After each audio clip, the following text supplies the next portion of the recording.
There we are. Okay. Hello, everyone. Welcome to Social Media and Outreach, hosted by Maryland Department of Disabilities Assistive Technology Program, the IT Accessibility Initiative. Thank you all for joining. Usual housekeeping items before we get started. There is captioning available, so you can enable that from the closed captioning button on your menu ribbon. This webinar is being recorded and will be posted to our YouTube channel within a week or so. You should have received an email about an hour and a half ago containing this slide deck. If you didn't, or if there were issues with it, I will be sending it out again when I send out the recording. So if you have any trouble, please let me know. And I will try and get you either a working copy or some alternative format that would work better for you if needed. With that, if you have any questions, you can put them in Q&A or chat. I would ask that you use Q&A for questions specifically because it alerts me. I don't always catch them with chat. There will also be time at the end for questions that we'll try to address. With that, let's go ahead and get started. And before we get into discussing how to actually make social media accessible and the content, I want to talk a little bit about the importance of it. Why are we doing this? Why is it necessary? Starting off, about 2 years ago, Pew Research Center found that 48% of Americans get news from social media sites, at least sometimes more often. So both of those qualifiers are equal to about half of the population. So, a majority of people are going to hear about things first on social media. They might go and confirm it on other sites, or they might view it, actually read the articles on like New York Times or Washington Post or on your own agency's website if it's a press release. But they're going to hear about it first, probably through your Twitter or your Facebook or what have you. So it's important that we're making sure that that message is getting out there in a way that they can consume it. Second thing, this year, CDC, every year they post this statistic, and it's been roughly the same for the last 3 to 4 years, but 1 in 4 adults in the US have some form of disability. Now, this includes the whole range. So this is visual, auditory, physical impairments, cognitive, neurological, speech. The majority of them are mobility issues ranging from damage to the legs or a nervous system problem in the hands. Any of those fall under this, but it is something to be aware of, is that this term disability applies to a lot more than people think, and these challenges apply or come up in these platforms in ways that we're not thinking of. When we think or hear about accessibility for disabilities, we think about captioning for deaf people or screen reader users for blind people, but there's more to it than that. And that's why we need to make sure we're addressing all of these various forms that might impact the way someone gets to this information. Pew Research has also found that those with disabilities can be up to 20% less likely to use technology. This survey in particular in 2021 didn't give actual reasons behind this. They didn't ask for reasons. There's an older study, though, from 2016 that cited that a lot of it is due to frustration with inaccessibility. So running into that problem of people not using internet and other tools because it's not available to them or it's lacking important information. And it's just a frustrating experience. I'm sure everyone has had their own experiences with using the internet where a website is running slow, or you're trying to purchase airline tickets and it's taking forever, or it's a confusing menu and you get frustrated using that. That was their experience all the time. And so that's why making accessibility such an important thing as the last few years is critical to including these people and giving them a good user experience, especially now that everything has shifted to be more and more online only. And then finally, WebAIM does a screen reader survey every 1 or 2 years that gives statistics about screen reader usage, what platforms they're using, experiences, that kind of thing. In particular, with social media, and they found that 53% of their respondents usually get about 1,200 to 1,500 respondents to these, consider social media somewhat accessible. Only about 14%, I think, actually considered it very accessible. Everyone else was below this threshold. Um, while a lot of that has to do with the platforms themselves, and you have, very little impact on that, Facebook, Twitter, and such, you still have an impact on the content. It means nothing if the platform is accessible and they can move through people's profiles and view their feeds.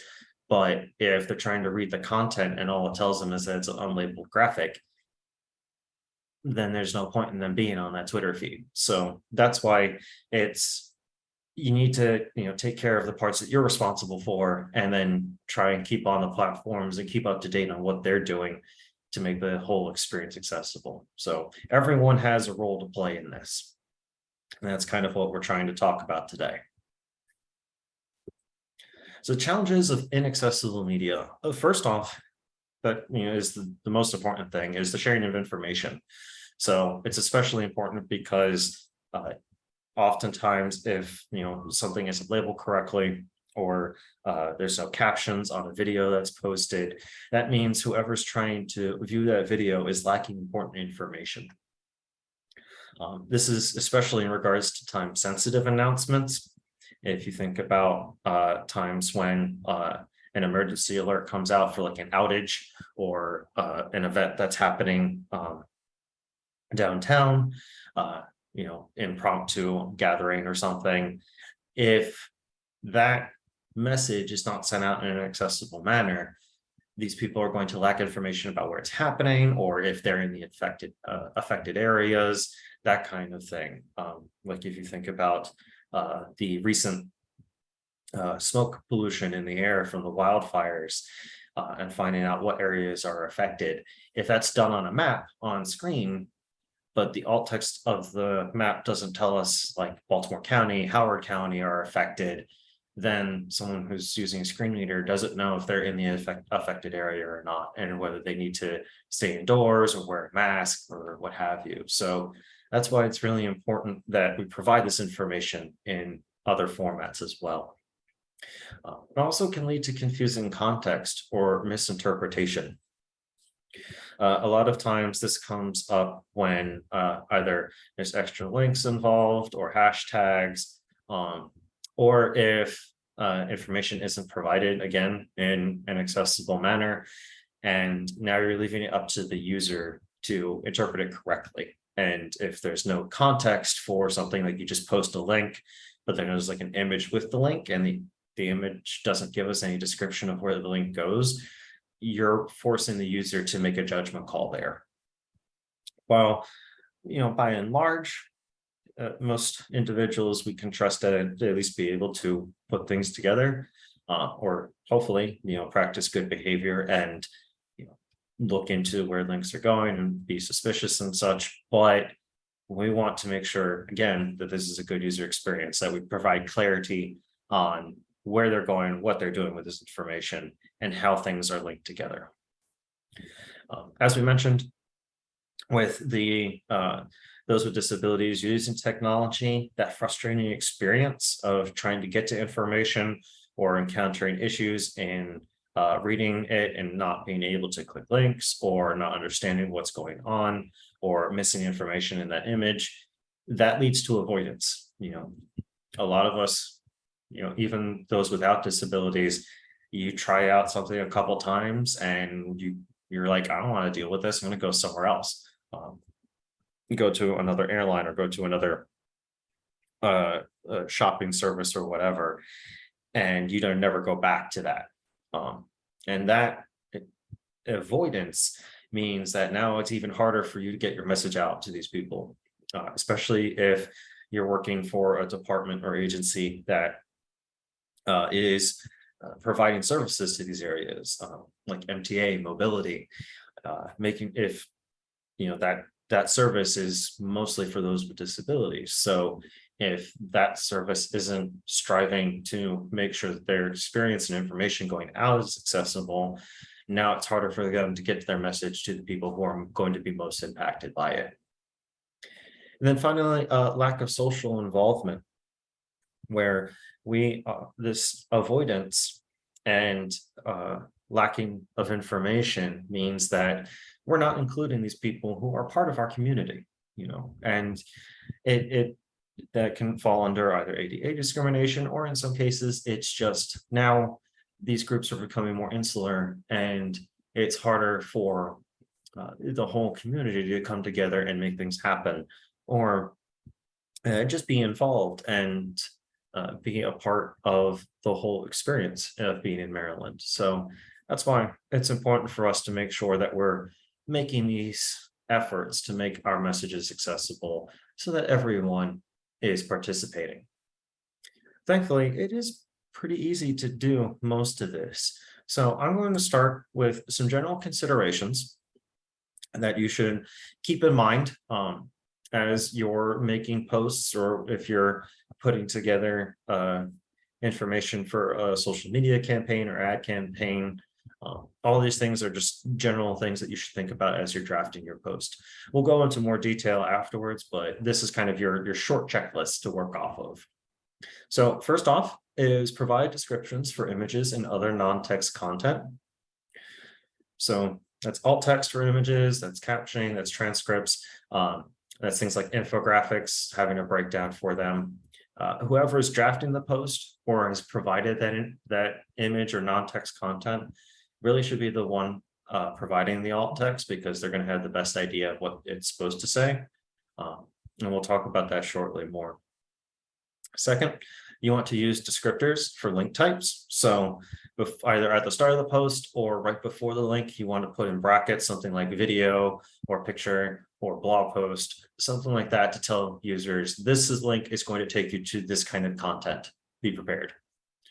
It just helps a lot with users understanding where they're going to, especially if you're using a link shortener. Third, you want to try and put links at the end of the post rather than in the middle. Mostly that's for avoiding disjointed reading. Screen readers like to stop whenever it encounters different types of elements. So it'll read text, stop, and then another input will read the link, and then another input will read the rest of the text, that kind of thing. It also helps those with cognitive disabilities help kind of separate out and parse the content easier. Because again, they'll have that, here's your regular text, and then here's your link. And it's a bit easier than trying to interpret multiple types of elements that are in the same block. That also applies to multiple hashtags. You can get away with one or two in the body of the post, especially if you're doing something like an at another account.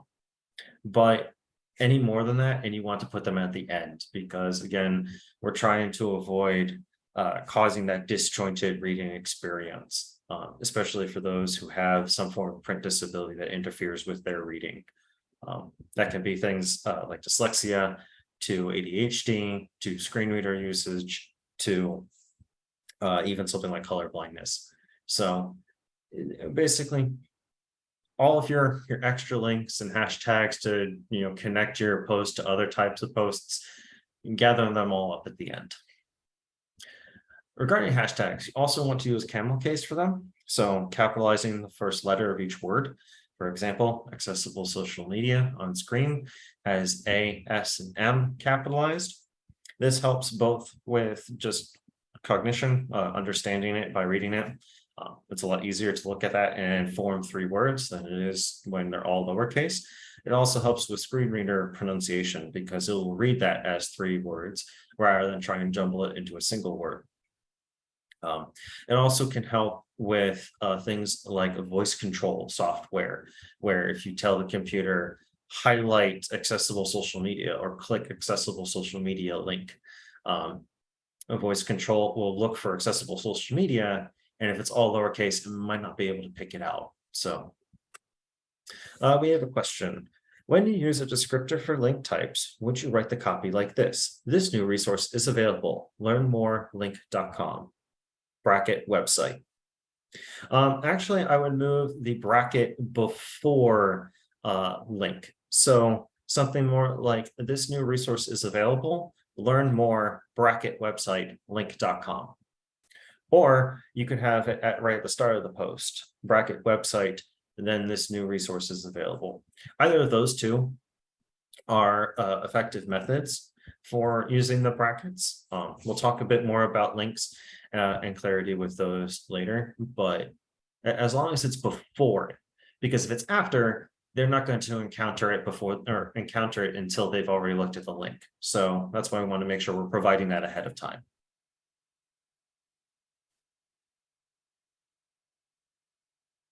Okay, and then we want to make sure that we follow accessible guidelines for video, audio, and publication. So things like PDFs or EPUBs or other kinds of electronic documents. I'm going to go into some details about video and audio today. I'm not really going to talk about document accessibility. If you're interested in that, we just had a webinar last month about PDFs. We have other ones available on our YouTube channel for viewing, and you can always reach out, and I'm always happy to discuss that kind of thing with you today. I do go into more detail during other presentations on video and audio, but I'll give you the basic guideline for what you need here, especially when you are using something like YouTube for captioning. So let's talk about image description. The nice thing nowadays is that pretty much every platform has the capacity to do this now. 4 years ago, it was actually very limited. Only like Facebook, Twitter might have started just adding it then, but now pretty much all of them have the ability to add alt text. It's usually found in the properties menu when you're uploading an image or choosing an image. Occasionally it can be buried under like advanced settings or something, but it's usually available as you're making your post. Excuse me. Some good guidelines for good image description. First off, it should be concise and direct. You really want to make sure that you're not creating too long of a post because the user will need to hear it. They can't pause and restart in the middle of it. So they need to hear it all as one thing. And we also want to make sure that we avoid interpretation. We don't want our own biases or artistic judgments to influence that. It's really about telling people, what is the purpose of this image? What is it showing me that I'm not getting in the text of the post? So that's where we need to consider the context of what is this post about? What are we trying to tell people? Is the subject of the image relevant to that? What am I not telling them in the post that I need to tell them in the alt text of the image? Fourth, don't use picture/image of. You don't need to do that. Screen readers and other assistive technology or AT already tell users what every type of element it is. So it'll read the description and then say graphic. So you don't need to tell them that.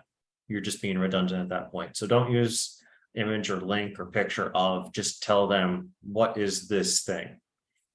And finally, infographics. So things like a picture of a chart or a population, a bar graph, or anything like that. Any of those kind of longer, kind of more in-depth images that provide a lot of numbers or a lot of detail. That is usually too long for just proper descriptions or short descriptions. So instead, you should link to a text version or a table or some other format, either available on your website or through a download like a PDF or something. And just another way that users can get this information rather than trying to cram it all into an alt text description. Not all of them have like Twitter's alt text allows 1,000 characters. Not all of them have that capacity, and honestly, in general, you kind of want to keep it under like 200 characters at most. Usually it should only be a few words to a sentence for a description. On screen, I have a picture from Twitter's Help Center about adding alt text to an image. They have a coffee cup here. The description that they wrote in their example is a small white mug with a tiny loop handle with a shot of deep brown espresso and a light brown crema on top. The mug sits on a small white saucer on a medium brown wooden table. A lot of detail. How much is this relevant to me actually, though? You know, and this is where we start, need to consider the context of our post. If I was a coffee shop owner trying to, post about my business and saying, hey, check out my product, going into some of that detail about the deep brown espresso and a light brown crema makes a lot of sense. I'm trying to attract people to come purchase my coffee. But if that's the case, they're not going to really care about the saucer and the table. That's extra detail that isn't terribly helpful, um, especially when I'm really trying to focus on my product. So that's where we would maybe want to consider cutting that sentence out. Um, right now, this description is 178 characters, according to their account here. And honestly, I think that's too much. I would prefer to keep this shortened. Um, I might also, in the case of like the coffee shop owner, cut out the description of the mug itself and just say a mug with a shot of deep brown espresso and a light brown creamer on top. Maybe go into maybe a bit more detail about the coffee if I have it. That would be a very good description, especially if in the post I'm talking about like how we make our coffee, the roasting process, or something like that. Now, in the case of someone who's maybe talking about the make of the mug itself and the saucer, someone who's either a sculptor or something like that, they're going to instead focus on the actual mug and the saucer. Again, the table's not relevant, but in their case, the coffee isn't terribly relevant either, other than it's holding it, very well. So they would want to go into that detail about uh, the small white mug with a tiny loop handle sitting on a small white saucer with coffee held in it. And that's the kind of thing that they want to focus on. So you need to consider the context of the image and what you're trying to post about it and what information you're adding that you didn't put in your post. I hope that's clear. It's so much of a subjective judgment call that you kind of need to approach it and just think about what's most useful to people and try to err on the side of being simple and direct, even if that's just fewer words than you're intending. I do want to mention a couple things that have been brought to my attention, but before this webinar, last week, someone had asked me about things like gender terms and then ethnicity and for subjects in a picture. General rule of thumb is consider the context.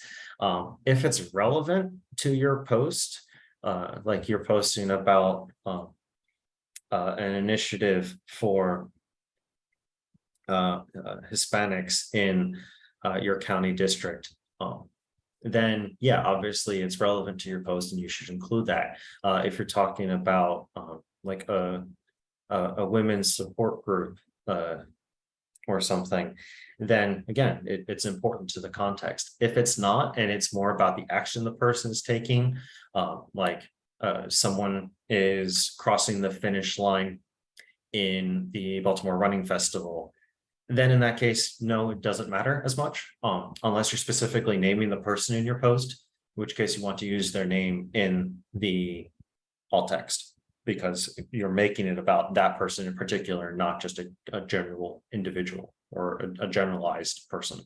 So think about, again, why are you posting this image here? What are you trying to give people in that information? Don't try to make guesses. Is, I guess, the final say in that. I also should mention emojis and icons. The first thing with them is check the text descriptions for them, what they read as. Usually that's the name of them, kind of when you hover over them, or if you're at uploading them from something, there should be like a file name.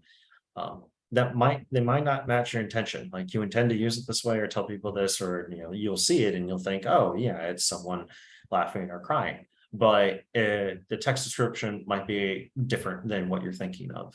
Um, Also, with something like this, try to avoid changing their colors if you have that capability, uh, either because you might start messing with color contrast, or you might be changing the color to something that you're not intending, especially if it's something that has regards to like skin color or something.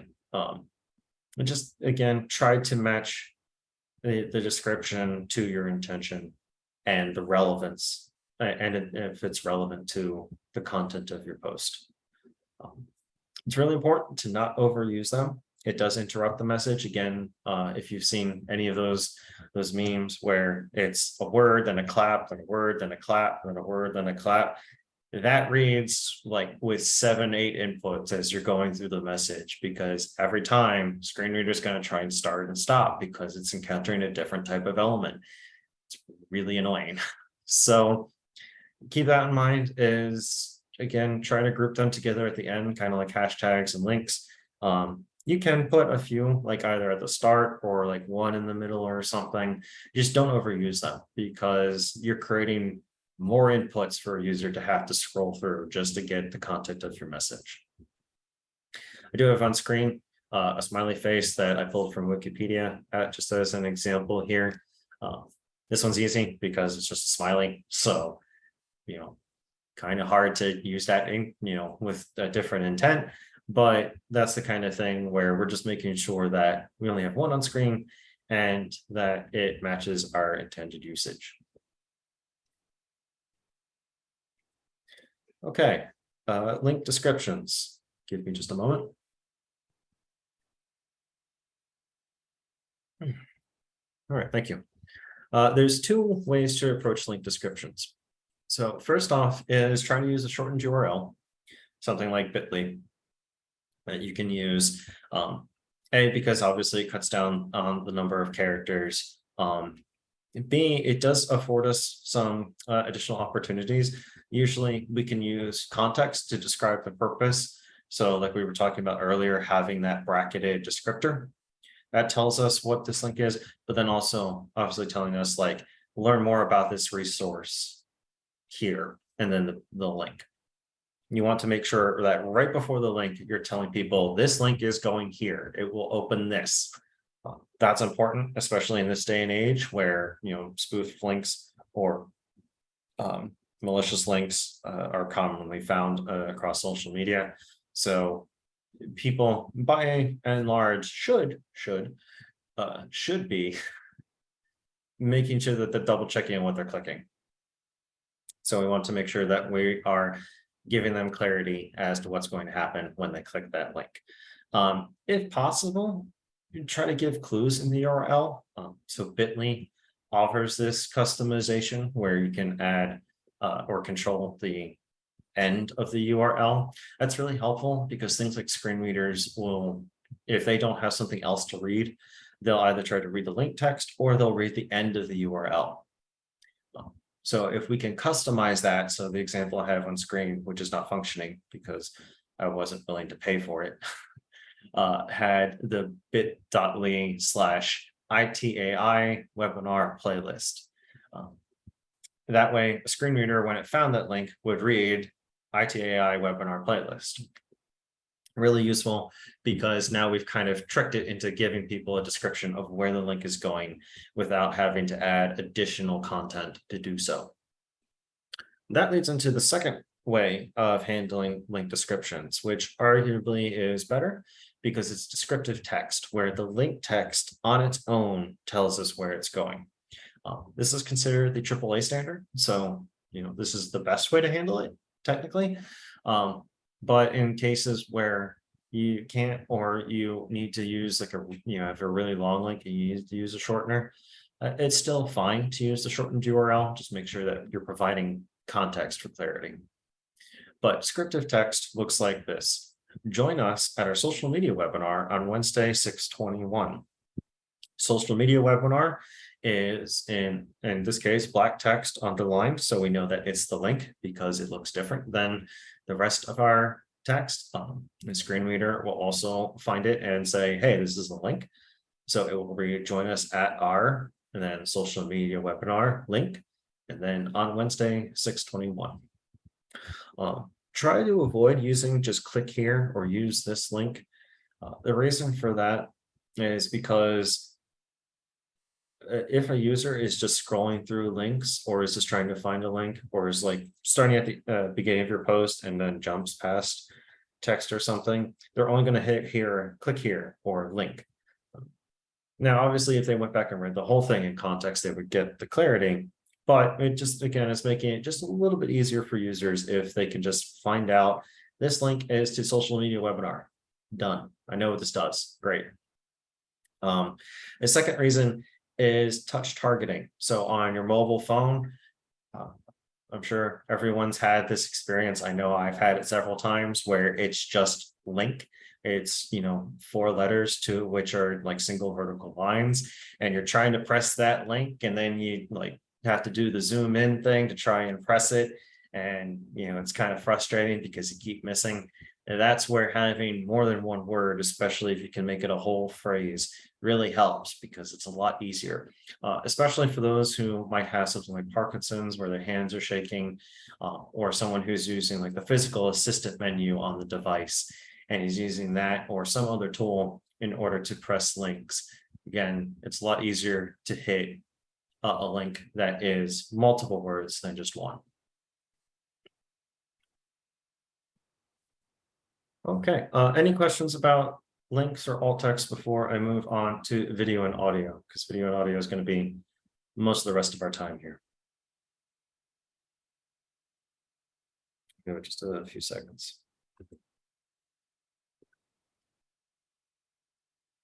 Okay, if you guys think of something, just go ahead and post it and I will try and address it at the end of today.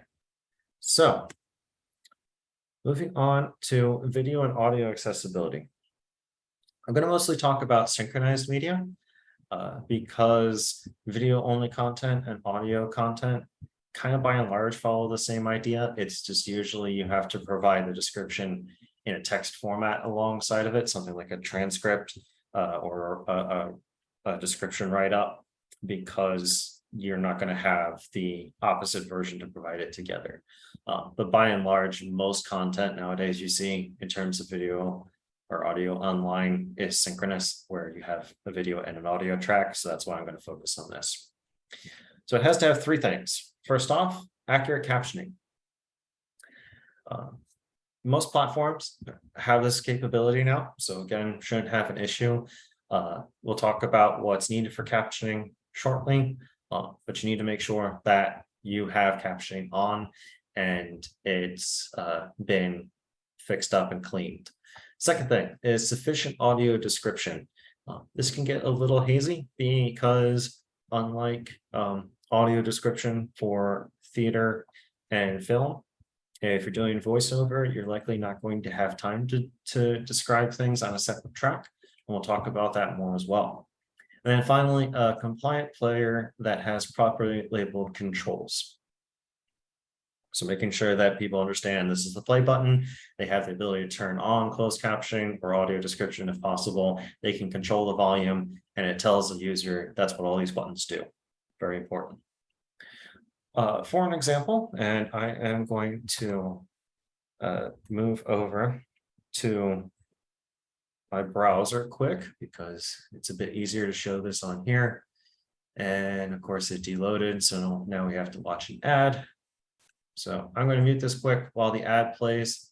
But this video that is about to show up is our assistive technology, use the computer, plain and simple cook our video. own food, or even play video games.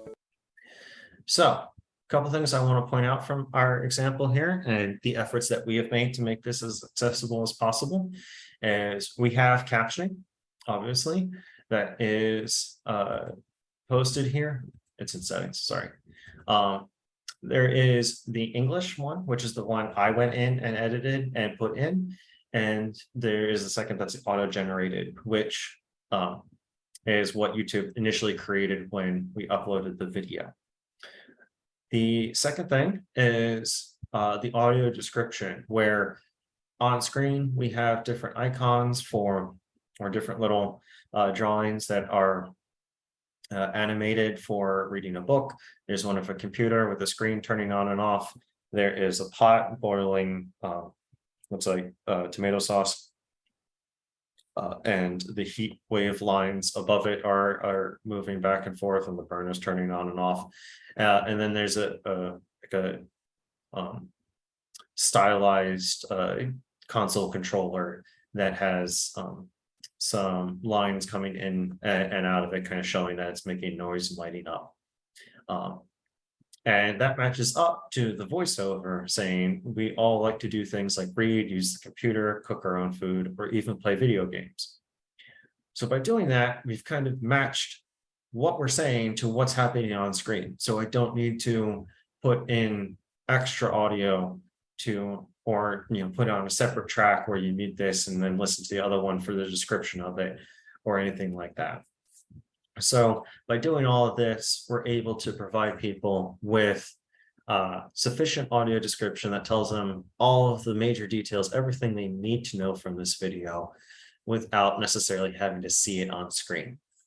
This comes up a lot at the end where, like, if we put in like the credits for this one, that's all voiced as well, so that a user who is blind, can't see this, is still getting all of the information in this video through a method that they can get to.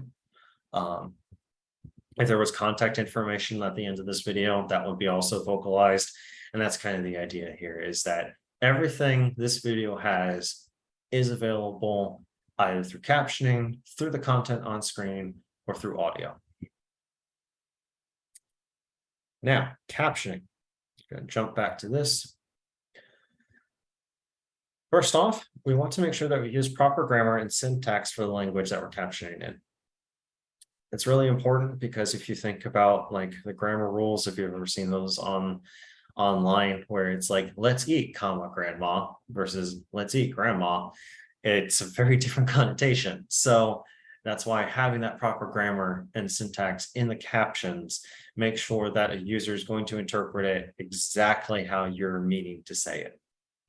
Second thing, this is mostly applicable to things like presentations or a speaker in an interview, but you want to fully name the speaker on their first appearance, especially if it's like an interview and it's two people talking to each other. You want to name them both the very first time we see them and they speak. And then after that point, you can just use first name or last name in order to identify them. But you want to make sure that you're identifying the speaker so we know whose captions apply to which person. If I had a second speaker at this presentation, the captioner would be doing the same thing, and you get a live example. You can see that in a couple of our older videos. Aria the Basics is one that I was joined by Carl Bellinger from NFB on. And the captioner there was using our names. It would say Stephen, and then anything I was saying. And then when Carl would speak, it would say Carl, and then everything they were saying. If you're just doing a voiceover like that 18 plain simple video, then you don't need to do this because whoever the speaker is not relevant to the content. Next, we want to make sure that any relevant audible details, such as effects and music that are needed for subject comprehension, are mentioned. This usually comes up with things like PSAs about products, or if it's about like an event that's happening, like a sports game or something, or anything like that, where something in the background or something that they're showing is going to make a noise, and we need to make sure that's communicated. So example I like to use is like a PSA about a fire alarm, where they say when you press the test button, it'll make 3 beeps, and then do a long beep or an alarm, and then the captioning will, once they press that button and we hear the 3 beeps, the captions will say beep, beep, beep, beep, and then go into like the alarm sound. So that way we have, again, that matching description. We can see that also connects to the sound. So it helps those who are deaf of hard of hearing understand what's happening. They're not missing any cues that might push them to look at something else or relevant detail about a product. And it also helps reinforce that idea in those who do not have that kind of disability, or someone who might have a cognitive disability, where we have matched a sound to something they see, um, and that reinforces it in their heads that they remember it better. So that's why it's really important to add these extra details in the captions. I do want to mention AI generated captions are not sufficient. So even if you have that auto generated caption track, that's usually not enough because they're only about, I estimate, about 80% accurate. They usually can't handle things like proper names or acronyms, or in some cases, they'll kind of use words depending on the person's accent or pronunciation and how their own level of clarity in speaking. However, they are a good starting base, especially if you don't have a captioning file from provided by whoever created the video content for you, because in YouTube you can go in, you can edit those. It'll have when you open the edit subtitles button or menu, you'll have the ability to edit the track. You can select it and say edit, and then you can go in and all the timing will be done for you. You'll just need to go in and fix like the grammar and syntax and fix any of the words and match up those things to one. So saves you a lot of work in the long run, rather than trying to type in everything on your own. I do want to mention also the AI generated captions won't do proper grammar and syntax. It'll just be subtitles where it's just going to read off the words written. So that's the difference kind of between captioning and subtitles. Last thing about captioning is there is technically two versions. There's open and closed captions. So closed captions are the ones like you see in Zoom today or on YouTube, where you have the ability to turn them on or off and they're part of the player. Open captions are instead burnt into the video and they're always there on screen all the time. Technically, open captions does satisfy the requirement. They're usually just not as good because they're limited to whatever color you choose for them. And also, users won't have the ability to change their font size or any other settings depending on what player they're using. So that's why in general, if you can do closed captions, it's better. Also, again, people can turn them off if they want to. But if for whatever reason, whatever you're using doesn't have that capacity, you can use open captions to satisfy this requirement. Now, audio description. Two forms of this, as I mentioned. There's a separate track that's played concurrently. So usually you'll hear this with TV and theater or film. And there's also narrative language, which is what I was kind of trying to describe earlier, where narrative language is in our voiceover, we're matching what we're saying to what's happening on screen. And we're using very specific language to do so that mirrors actions taken. That's generally the best approach for shorter videos, because if there's all this voiceover, you don't have time in between to fit in extra audio, or you would have to pause the video, then do the audio description, and then restart the video, which can become annoying at times or kind of interfere with the message. I've tried it in the past before with a video I've created, and generally people were telling me, no, this didn't work, because I either had to speed it up to try and fit it in, or, start stopping and playing, start interfering with the listening of it, because you get this like disjointed pause, audio description, here you go. And yeah, ultimately we decided that didn't work. Big thing for this is that any visible content that is necessary for comprehension must be audio described. So you want to use specific language for describing actions or comparisons. So example 1 on screen here is click the more information link, where the problematic version of this would be saying, click here for more information. And on screen, you would see the mouse go up and click the more information link. And a user who can't hear or is maybe alt tabbed and looking at a different screen to take notes, or is just doing something else, or uh, uh, just isn't able to perceive it for whatever reason, misses that information. Whereas if we say instead, click the more information link located on the navigation menu under Contact Us to find other projects from our agency. We just gave them A, this is the link you're looking for, more information. B, it's located on the navigation menu, so we know where on the website it is. And then third, under Contact Us. So they have a relevant piece of context that will direct them to where this is. Those three pieces of information give us a lot more to work with of trying to find this link, and we don't need to see it on screen to find it. So using that kind of language really helps.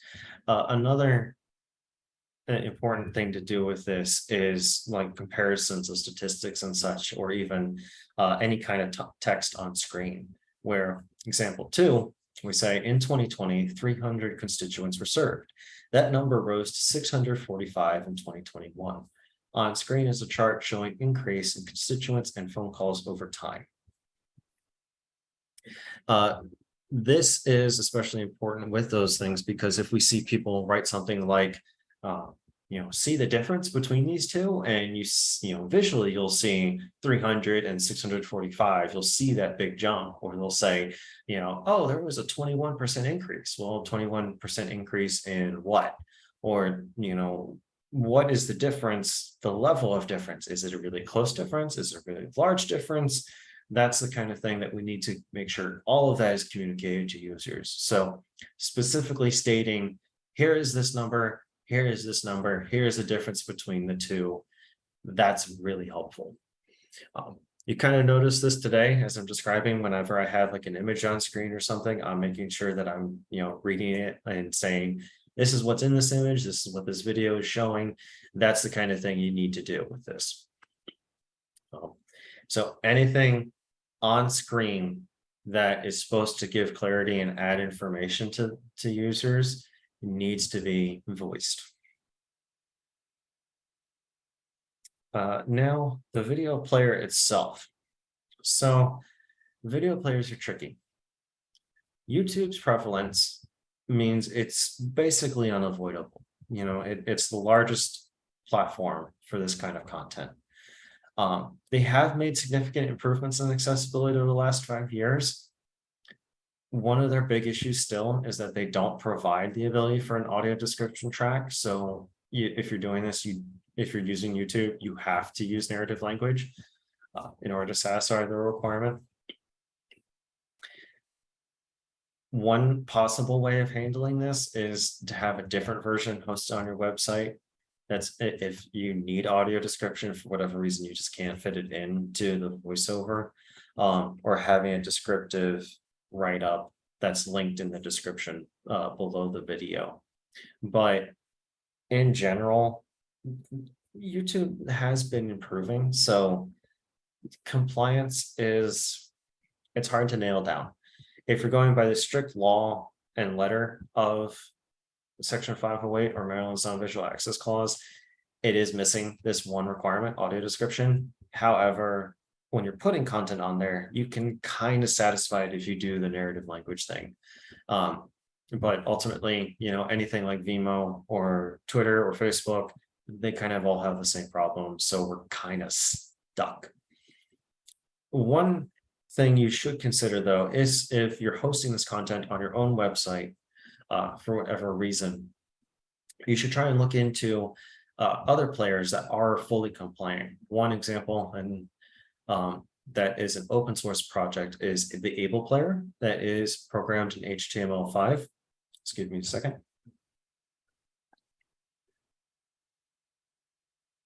Nice thing about this one is it has all of these capacities built in. It has captioning. It supports customization, so users can change font colors, font size, whatever they need. It does support a separate audio description track and also has an interactive transcript where it can display the captions or transcript in a window below and has a cursor that follows along to the time. That's really helpful for users who uh, might have auditory issues or a cognitive issue where it's easier to follow that instead of trying to follow what's on screen. It also helps those who are deaf blind who need that transcript output to a braille display because it'll follow that along. So something like this is really your best bet if you're hosting your content yourself. So it doesn't really help you in terms of using the social media platforms, but it is something to consider if you have the capability, try to use something like this instead. Uh, as I mentioned, alternatives are kind of limited. So, try and make your content as accessible as possible in and of itself so that we're not relying on these platforms to provide functionality that uh, is necessary, especially if they can't or they don't, and we don't have the ability to use them in that regard. Finally, I want to talk a little bit about press conferences and live events. So, a few things for these. First is you want to hire a captioning service. The reason for that is, by and large, they're more accurate than AI captioning. As you mentioned, with the pre-recorded content, automated captions usually aren't able to handle some more specifics like proper names or acronyms, or if someone has a strong accent, it might not be able to pick them up, that kind of thing.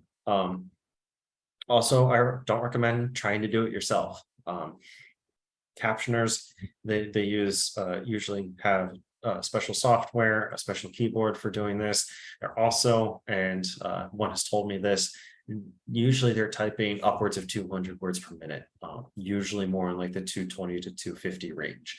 So you need to have a seriously high typing speed in order to handle captioning, and usually requires training and special tools to do it properly. If you have that capacity, by all means, do it. I'm not going to stop you. I just want to warn you that if you don't have this ability, don't try and do it yourself. Usually in that case, automated captions are actually your better bet. If for whatever reason your captioner doesn't show up or something falls through, then you can use the automated captions as a backup, because it's better than nothing. It's just do warn people that um, these captions are automatically generated and there might be mistakes in them. Second thing is to provide your accessible materials ahead of time. So any of your publications, like in this case, a slide deck, or like in a press release, making sure that the PDF that goes out is available ahead of time that can follow along and that is accessible. Making sure, again, that you're using specific language if you're discussing it live, like the slide deck, that you're using language to describe the visual information as well. And then finally, sign language interpretation. This is a must-have on things like press conferences and public broadcasts.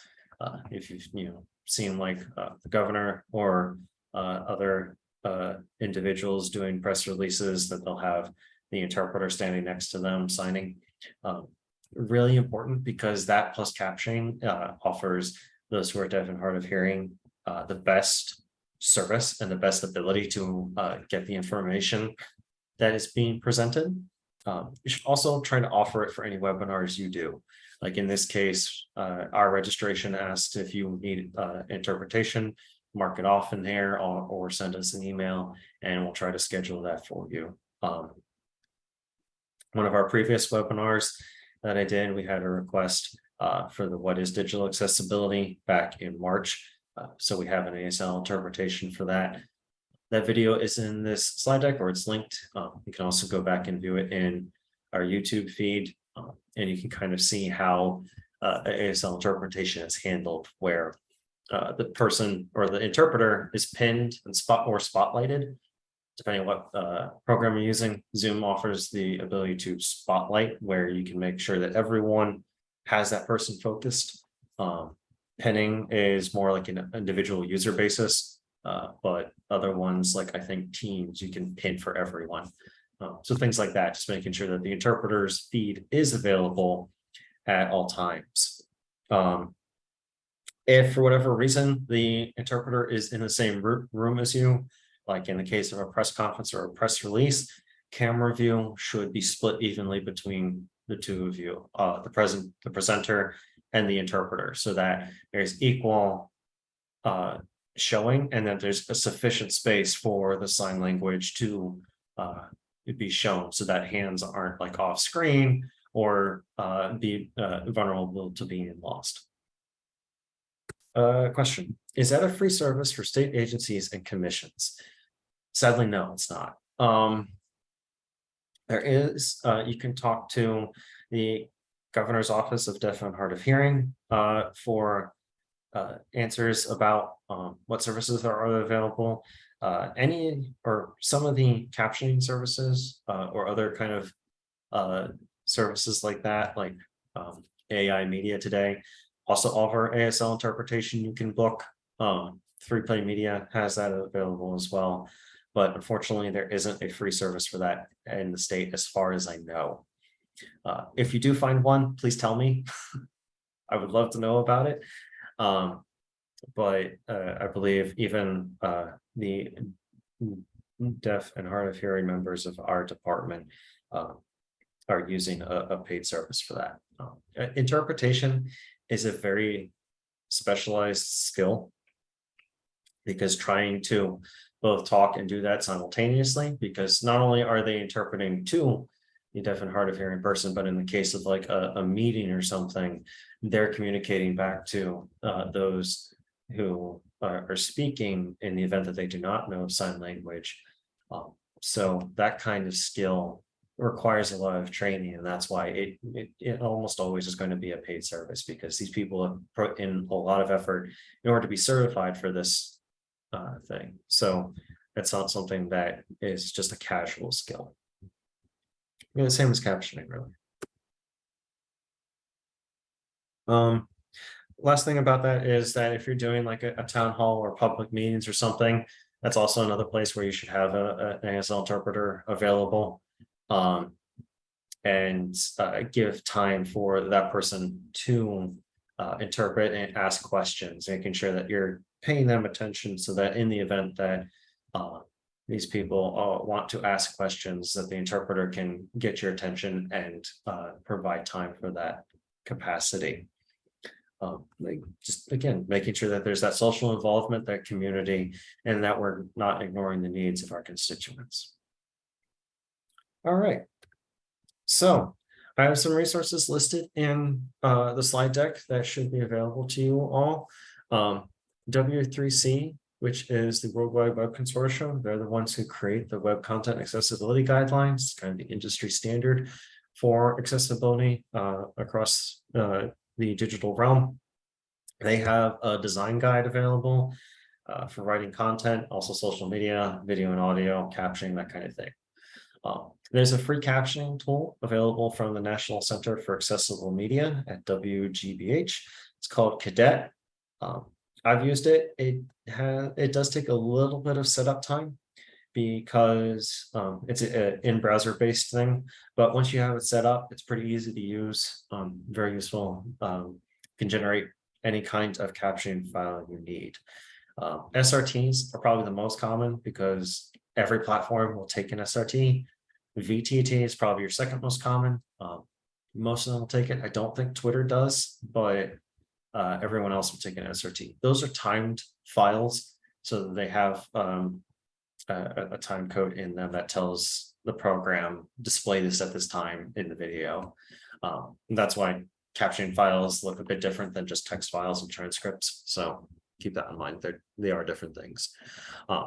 Section 508.gov has a content creation guide as well for making content that's compliant with the federal law. We have a quick card available on our website. There's a direct link in the slide deck for it. It's also available directly from our website.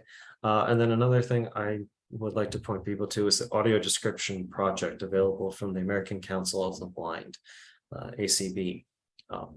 It's mostly about TV and theater and film. However, it does give a very good explanation of what audio description is and some good guidelines to follow when you're doing it.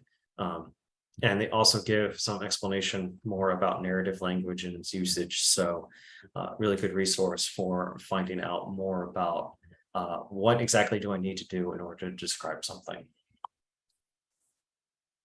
With that, we are right at 2 o'clock. So I will stay on for a few minutes. If people have any questions, um, please feel free to post them in Q&A or in chat.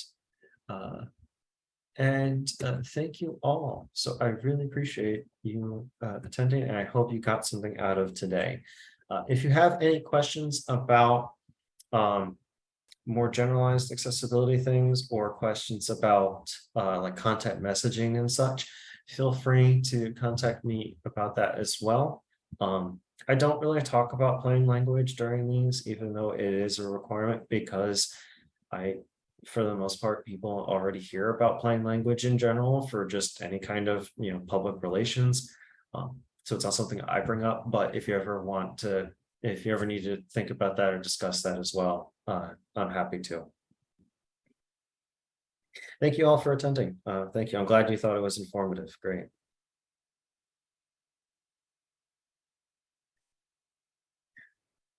I'm going to stop the recording now. So if there's any other questions, I will make sure to send them via the email later on.